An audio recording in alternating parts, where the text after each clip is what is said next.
This is a prototype bolt-on style Rand and the only one known to exist, and this is owned by yours truly.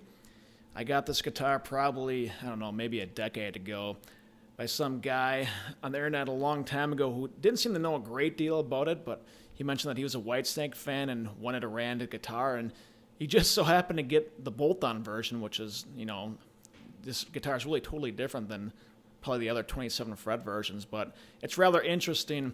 I actually got a hold of Rand a long time ago and briefly asked him about it, and he said he thought, for one, it's funny, he says he forgot he built the damn thing, and he thought he built it around 1986, so right around when he was probably building the other prototypes. This is the only bolt-on version. He's probably going for the, Eddie Van Halen thing. This one has the everything very similar to the Kramer Beretta. An interesting feature is that it has a flame maple fretboard, maple back. So yeah, Western flame maple. I asked Tom Anderson about this one too, and he said it's a Western soft flame maple. It's got a lot of features typical of the Kramer Beretta and other Eddie Van Halen features of the guitar. I don't know what the body wood is. To me, it seems like poplar or alder, but I'm not really sure. It's got original Floyd Rose, non-recessed. I currently got it set up to floating. It has a DiMarzio distortion or dual sound. I'm not really sure. It seems like an early 80s version. Just one volume pot. Yeah, this guitar kicks ass. It does play pretty good.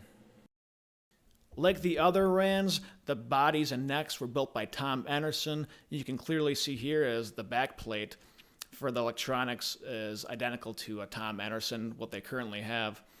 The trem cavity doesn't have a back plate to it, which I prefer. The neck plate says nothing on it. It's got this kind of pinkish red color to it.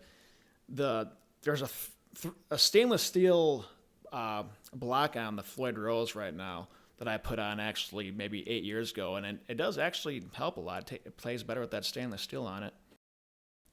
Here's another shot of the front. As you can see, you got a picture of the Floyd Rose and what it looks like.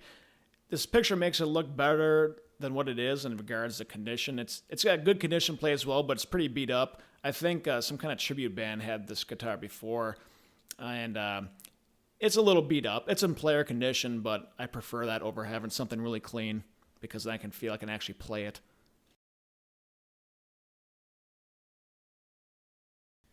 Again, here you see the Rand feature in regards to the tuners. They got that slanted look to it.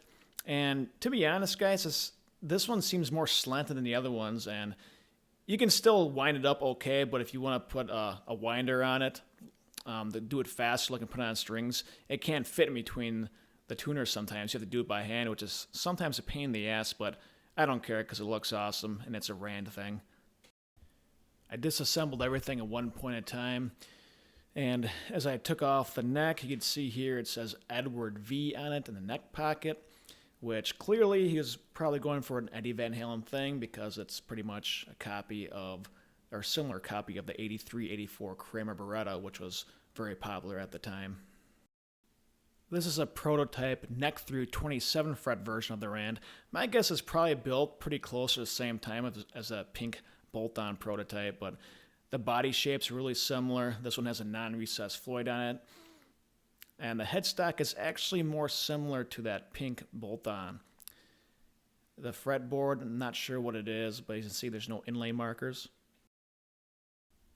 Again, the body doesn't have the contours as the production ones. It's more similar to that pink bolt-on version. This one has the Schaller tuners, and notice they are not tilted at all. Similar to the Is This Love Rand, this one just has a tone or a volume control, so the cavity is just a really small area. Also, the back cutaways are not like the production Rands. They're not as deep, not as beveled, not as contoured. The headstock on this one does not have a logo on it, but this neck, like I said, the headstock looks closer to that pink bolt-on prototype, just a tad skinnier. We're going to talk about the Rand on the left side. We already talked about the one on the right side. At one time, they were owned by the same guy. The one on the left, which is the black and pink and purple striped, This one is a production Rand, and this guy says it's one of 75 made. He sold to Sam Ash in New York City. He was the third owner. This one is production, so it's set neck, 27 frets, Palfreo fretboard. Also has the recessed Floyd, and it also has a blower switch. After seeing all these pre-production and prototype Rands talking about recently, I always talk about the cutaways. On this production Rand, you can see how the cutaway is more detailed. There's more wood taken off, so you can access the cutaway in those higher frets.